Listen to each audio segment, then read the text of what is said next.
네, 잠겨있던 내 계좌의 수익을 해제하는 시간입니다. 잠금 해제 시간이고요. 9월 들어서 시장을 어떻게 대응해야 될지 많은 고민이 될 것 같습니다. 저희 시간 통해서 종목에 대한 이야기 자세하게 나눠보도록 하죠. 오늘은 알파경제 김종효 이사님과 함께하도록 하겠습니다. 이사님 어서 오세요. 네, 안녕하십니까. 네, 먼저 저희가 섹터 흐름부터 머니맵 통해서 체크해 보도록 하겠습니다. 오늘도 삼성전자가 강한 모습 나타냅니다. 7만전자 탈환하고 나서 추가적으로 지금 1.4%가량 더 올라가고 있는 상황이고요. 이에 맞춰서 반도체 소부장 관련주들도 함께 올라갑니다. SK하이닉스는 지난주에도 좀 밀렸었는데 오늘도 2.5% 정도 밀리고 있는 상황이고요. 2차전지 관련주가 지난주에 확실히 이 반도체와의 시소게임에서 지면서 좀 밀렸었는데 오늘은 일부 종목들을 기점으로 해서 반등이 좀 나오고 있습니다. 그리고 종목들 흐름을 좀 보면 지금 조선 기자재 쪽에 빨간불 가득 켜 있고요. 철강 쪽에서도 포스코홀딩스 그리고 지난주에 좀 밀렸던 고려아연도 상승불을 나타내고 있습니다. 이외에도 항공 여행 쪽에서 일부 종목들 그리고 엔터나 게임 쪽에서도 나머지 조금씩 빨간불이 포착이 되고 있는데요. 저희 시간 통해서 이제 특징주들 하나씩 자세하게 보도록 할게요. 하나마이크론이요. 아무래도 지난주에 삼성전자가 올라가면서 반도체 소부장들이 같이 좀 훈풍을 받아갈 때 가장 크게 올랐습니다. 상한가로 마감을 지었죠. 신고가를 기록하고 나서 오늘도 5% 이상의 추가적인 강세를 좀 이어가고 있는 상황이에요. 장 초반부터 8% 정도 오르다가 거의 3만 원에 육박했었거든요. 그러다 지금 5% 정도로 오름폭을 약간 줄이긴 했습니다. 9월에는 확실히 삼성전자와 주가가 함께 계속해서 잘 갈 수 있을지 이 종목의 현실적인 목표 주가도 좀 궁금해집니다. 네, 일단 하나마이크론에 대해서 가장 살펴보면 지난주에 다른 시간에 한번 언급드렸던 것 같은데 그 언급드렸던 포인트와 주가가 급등한 것은 조금 맥락이 다르긴 합니다. 어쨌든 제가 본 것은 한미반도체만 좋아질 수는 없다. 그러면 한미반도체와 원래 쌍두마차였는데 2분기 실적이 굉장히 시장 예상보다 둔화되면서 상대적으로 좀 갭을 만들었던 종목군들의 순환매 정도를 예상하고 일단 이 종목을 좀 좋게 보는 관점이었는데 일단 뉴스가 나오면서 지난 금요일날 급등했고 추가적인 상세가 나타나고 있는데 맥락은 똑같죠. 한미반도체와 마찬가지입니다. 엔비디아가 살아있는 이상, 그 다음에 관련된 수주가 이어지는 이상 그 후공정 쪽에서의 탑티어 종목군들의 전체적인 흐름은 크게 바뀌지 않을 것 같다. 그래서 엔비디아가 꺾이면 같이 꺾이는 것이고 엔비디아가 꺾이지 않는다면 해당 종목군들은 고평가 논란에도 상관없이 추가적인 강세를 이어나갈 가능성이 높다라고 봐야 될 것 같고요. 먼저 많이 올랐던 한미반도체가 조금 부담스러운 구간이니까 다른 종목 쪽으로 조금 매기가 이전됐다고도 볼 수 있고 그다음에 뉴스의 그 상황에 따라서 삼성전자 향 종목군들에 좀 더 무게를 두는 것이 아닌가라는 것도 우리가 생각해 볼 수 있습니다. 어쨌든 결론적으로 말씀드리면 일단 선도 종목군들이 붕괴되지 않는 한 해당 종목군들에 대해서는 최소한 보유 이상의 관점을 접근할 필요가 있겠고요. 신규 매수를 고민하시는 분들은 이렇게 또 급격하게 뭔가 달아오른 구간에서 잘못 접근하면 수익을 내기보다는 오히려 시장 대비 약해질 가능성도 있으니까 신규 매수는 좀 더 조정을 이용해서 그다음에 전체적인 추세는 엔비디아와 삼성전자의 추가적인 강세의 힘에 의해서 결정하시면 좋을 것 같습니다. 네. 그러면 삼성전자 향으로 했을 때 우리가 좀 담을 만한 HBM 관련주는 어떤 게 있을까요? 네, HBM뿐만 아니라 지금 어쨌든 삼성전자가 3분기에 저점을 찍고 턴하는 모습이 반도체 전반에 나타난다면 계속 후공정만 갈 수는 없겠죠. 전공정 쪽에서 좀 소외되어 있는 종목군들을 집중적으로 살펴보실 필요가 있을 것 같고요.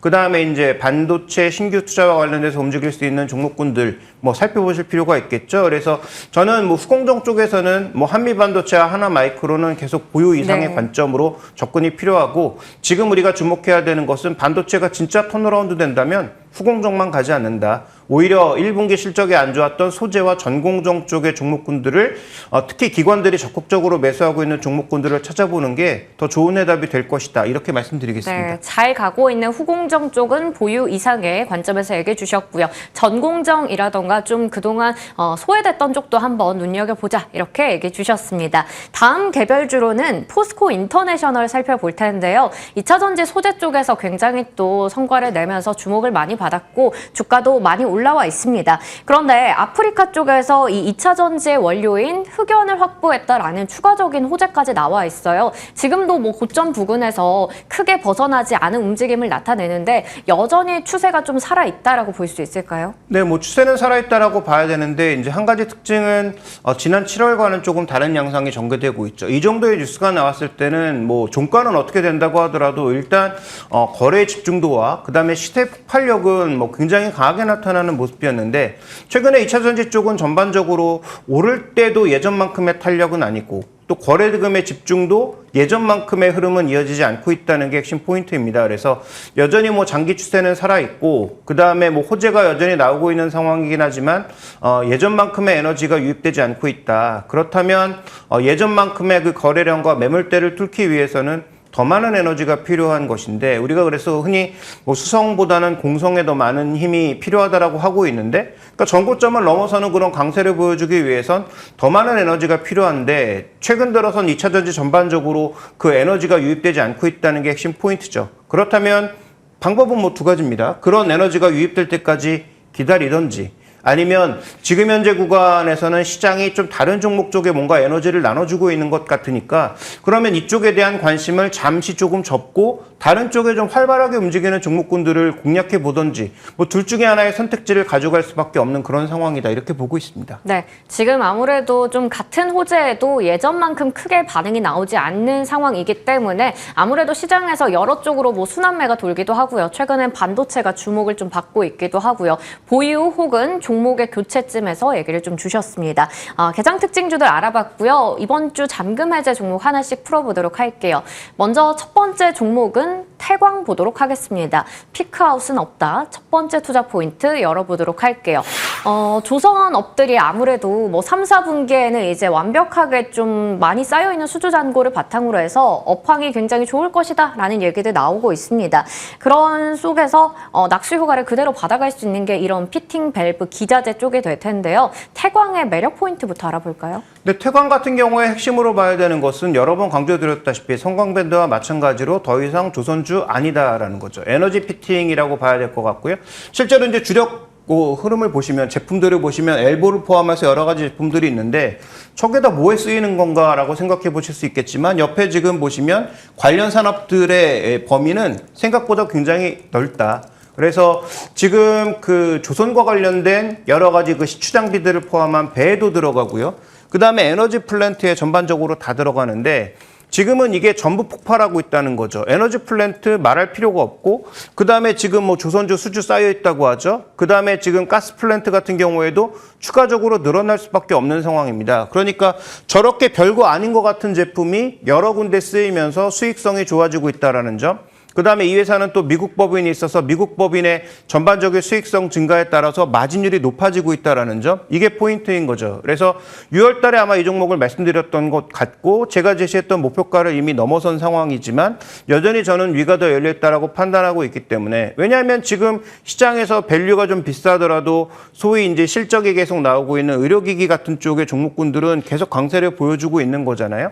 당연히 마진율 차이가 있고 종목의 성격이 다르긴 하지만 어쨌든 계속 전반적인 수주가 늘고 있고 이익률이 좋아지고 있는 종목에 대해서는 뭐 주가가 올랐다고 해서 그렇게 큰 부담을 느끼지 않는 현재 장세의 성격을 우리가 살펴봤을 때 뭐 이 종목에 대해서는 여전히 긍정적인 관점의 접근이 필요하지 않나. 왜냐하면 이 제목이 지금 피크를 말씀드린 거였는데 지금 LNG 피크는 아직 오지 않았다. 그 다음에 배와 관련된 수출 피크도 아직 오지 않았다라고 본다면은 이 종목의 실적 상향은 원재료 쪽에서 뭔가 큰 변동이 있지 않는 이상 이어질 가능성이 높다. 이렇게 봐야 될 것 같습니다. 네, 아직까지 이쪽에는 상단이 열려있다라는 긍정적인 관점을 좀 제시해 주셨습니다. 그러니까 피크아웃에 우려가 없다라는 부분이 될 텐데 신규 수주가 계속해서 좀 늘어나고 있나 봐요. 실적도 괜찮았고요. 네, 그렇습니다. 지금 현재 말씀드렸던 것처럼 LNG 가스 플랜트에 대한 실적도 전반적으로 올라오고 있고요. 그다음에 배도 늘어나고 있는 네. 상황이고요. 배도 뭐가 늘고 있느냐? LNG 관련 배들이 늘고 있습니다. 그래서 상대적으로 수익성 높은 그런 제품들이 판매가 늘고 있고 원자재 가격은 최근에 뭐 좀 꿈틀대기는 하지만 그래도 뭐 예전만큼 부담을 느낄 정도로 올라가고 있는 건 아니고 반대로 운송비는 빠지고 있는 그런 양상인 거죠. 그래서 준비된 그림 보시면 어쨌든 연도별로 계속 이 수주 잔고가 쌓이면서 올해 기대되고 있는 실적이 계속 올라가고 있습니다. 근데 네. 이게 여기 올해가 피크냐? 그렇지 않다라는 거죠. 더 늘어날 가능성이 있다. 그래서 다시 한번 말씀드리지만 조선기자재 쪽에서 조선기자재가 아닌 조선기자재가 일부고 에너지 플랜트 쪽으로 확대되고 있는 종목군들에 대해서는 저는 뭐 여전히 개인적으로 긍정적인 관점 이어나가고 있고요. 현재 밸류가 그렇게 비싸지도 않은 수준이라는 점을 고려해 봤을 때 뭐 긍정적인 관점에 접근 필요하다 이렇게 보고 있습니다. 네, 역시나 이 부분에서도 우리가 앞으로 주가의 상승 여력을 좀 더 확인할 수 있지 않을까 싶습니다. 보니까 최근에도 한번 장중에 크게 올랐다가 윗골이 좀 달긴 했네요. 일단 봤을 때 지금 밸류 측면에서도 그러면 좀 부담이 덜 할 것 같은데 기존에 제시해 주셨던 목표 주가도 넘어섰으니까 추가적인 목표 주가 좀 상향 부탁드릴게요. 네, 상향을 해야 될 것 같은데요. 자, 일단 뭐 PER 관점에서는 저게 지금 굉장히 좀 낮은 수준에서 움직이고 있는데 네. 과거 대비해서 개선되고 있는 실적에 최근에 오른 주가가 아직까지 반영을 뭐 제대로 하진 않았다라고 볼 수가 있겠고요. 자, PB 관점에서 봤을 때도 이제 막 한 배 정도 수준을 가고 있는 상황입니다. 그러니까 이 종목의 그 산업 특성상 뭐 2배, 3배 이렇게 얘기하는 건 뭐 말도 안 되는 흐름이라고 볼 수 있겠지만 지금 현재 이렇게 수익성이 좋아지고 매출도 늘어나고 마진도 개선되고 있는 현재 상황에서 PBR 한 배는 조금 더 우리가 써도 되지 않을까. 그 다음에 이제 12개월 포워딩하게 되면 그동안 여러 가지 시설 투자와 관련된 부분에 있어서 추가적인 업사이드가 있기 때문에 그것까지 고려했을 때는 저는 충분히 2만 원 이상의 목표가를 우리가 생각해 볼 수 있는 상황인 거고 좀 더 쓴다면 뭐 2만 원대 중반까지도 우리가 바라볼 수 있는 그 정도의 목표가를 한정해 볼 수 있기 때문에 현재 이 종목에 대해서는 12개월 포워딩 PBR 한 1.2배 정도의 수준까지 한번 생각해 볼 수 있겠다. 그래서 2만 원대 초중반 정도의 가격을 여전히 목표가를 19,000원에서 상향하면서 더 가져갈 이유가 있고 뭐 조정이 나온다면 조정 시 매수 관점이 필요하다 이렇게 판단하고 있습니다. 네, 이미 지난주 금요일에 장중에 22,000원을 넘어서기도 했습니다. 그렇기 때문에 이제는 2만 원 초중반까지도 한번 열어보자라는 부분에서 얘기해 주셨고요. 조정 시의 매수 관점으로 대응하도록 하겠습니다. 자, 그럼 이제 두 번째 종목 확인해 보도록 할게요. 오늘 두 번째 종목은 현대 오토에버가 될 텐데 자율주행의 최대 수혜주인지 체크해 보도록 하겠습니다. 최근에 다시 또 자율주행 관련주들이 많이 주목받고 있어요. 현대 오토에버 같은 경우에도 최고가 부근에 위치해 있더라고요. 네, 그렇습니다. 뭐 이 종목도 한번 말씀드린 적이 있는데 그때도 이제 제가 말씀드렸던 핵심 포인트는 주가는 조금 올라갈 것 같긴 하지만 과연 앞으로 좋은 능력을 보여줄 수 있을지는 좀 검증이 필요하다라는 말씀을 드렸는데 주가는 굉장히 막 핫하게 움직이고 있죠. 네.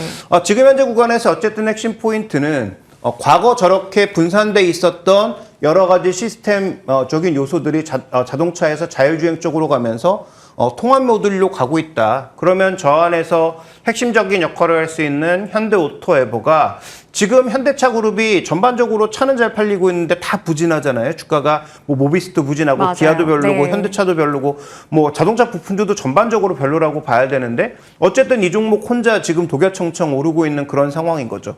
그러니까 맥락은 분명히 있습니다. 말씀드렸던 것처럼 저렇게 통합 쪽으로 가게 됐을 때 통합 제어와 관련된 쪽을 담당하고 있는 현대오토에버에 좀 더 밸류를 쓸 수 있는 그런 매력도 있고요.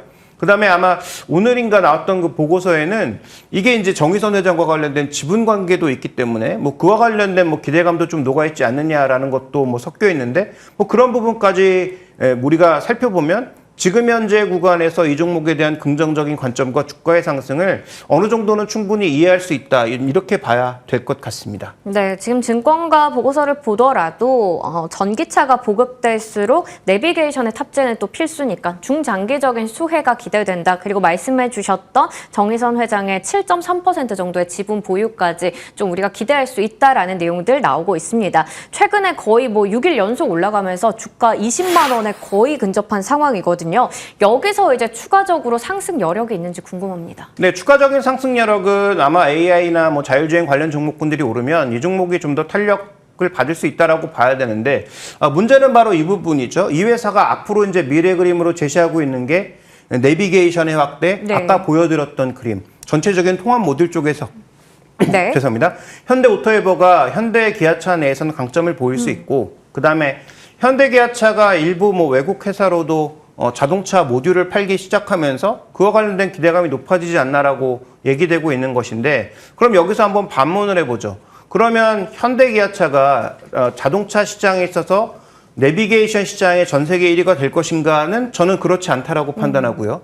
두 번째, 지금 가지고 있는 현대차의 소프트웨어 기술력이 그러면 정말로 하이 클래스인가를 반추해 봤을 때도 그렇지 않다라고 판단하고 있습니다. 지금 현대기아차를 쓰면서도 뭐 예를 들어서 애플카를 이용한다든지 아니면 뭐 구글 안드로이드 오토를 이용한다든지 이런 사람들도 충분히 있는 상황이고요. 그러면 현대차가 지금 뭐 GM이라든지 뭐 테슬라라든지 다른 회사의 어떤 영역까지 침범해 가면서 현대차 오토에버의 그 소프트웨어를 쓸 수 있는 회사들이 있을까도 조금은 궁금한 상황인 거죠. 그렇다면 지금의 주가 강세는 충분히 설명 가능한 이유가 있어서 오르는 거라고 봐야 되겠지만 중장기적으로 판단해 봤을 때 이 종목이 과연 앞으로 마켓쉐어를 현대차, 기아차가 아닌 다른 회사에까지 넓혀 나갈 수 있는가? 라는 질문에 있어서는 저는 뭐 우리나라에서는 단연코 1위가 되겠지만 다른 나라에서는 그러지 않을 가능성이 더 높고 국내에서도 뭐 예를 들어서 애플카가 소프트웨어나 서비스 형태로 진출했을 때 경쟁력이 있을까에 대해서는 조금 우려스러운 부분이 있어서 미래 그림은 우리가 아직은 좀 더 확인이 필요한 그런 상황이 아닌가 이렇게 판단하고 있습니다. 네, 그렇다면 지금 아무래도 최고가의 위치에 있다 보니까 앞으로 성장성을 본다 하더라도 신규 접근이 좀 부담스럽지 않을까 싶은데요. 밸류에 대한 판단 어떻게 보세요? 네, 일단 뭐 이렇게 추세가 강하게 움직이고 있는 종목 또 시장에 관심이 쏠리고 있는 종목은 지금 뭐 밸류 차트에서도 보시는 것처럼 역대 최고치로 가고 있는 상황이기 때문에 고점을 쉽게 잡기가 힘듭니다. 그러니까 트레이딩 관점에서 접근하시는 분들은 뭐 신규 매수도 가능할 수 있겠죠. 다만 지금 이 가격에서 이제 들어가시는 분들은 신규 매수 관점에서는 분명히 자신의 어떤 포지션을 확실하게 정하고 가야 되겠죠. 몇 % 이하로 빠지면 손절을 하겠다라든지 아니면 추세가 무너졌을 때 어떻게 움직이겠다라는 좀 더 세밀한 전략이 필요한 구간이고요. 기존에 이제 보유하고 계신 분들도 지금부터는 정확하게 그 고점이 어딘지 명확하게 판단하기가 힘듭니다. 그래서 지금부터는 말 그대로 추세 흐름에 몸을 맡기는 수밖에 없는 상황이다. 그래서 보유자들은 지금 현재 구간에서는 수익 극대화 전략으로 가는 것이 맞다라고 판단하고 있고 신규 매수를 단행하시는 분들은 뭐 급등하는 구간에 쫓아가시기보다는 주정시 매수하되 내가 어느 정도 구간에서 이 맥락을 놔야 될지 기술적인 변화나 이런 것들을 면밀하게 좀 판단해 봐야 되는 상황이다. 따라서 이 종목의 목표가는 제시하기가 어렵고요. 추세가 붕괴되는 구간에서는 비중을 줄이는 것이 맞다. 이렇게 결론을 내겠습니다. 네, 정확한 우리가 가격을 목표 주가로 제시하기보다는 추세 파악이 좀 더 중요할 것 같습니다. 나에게 맞는 익절가 잘 체크하면서 대응하시면 좋을 것 같네요. 지금까지 알파경제 김종효 이사님과 이야기 나눠봤습니다. 이사님 고맙습니다.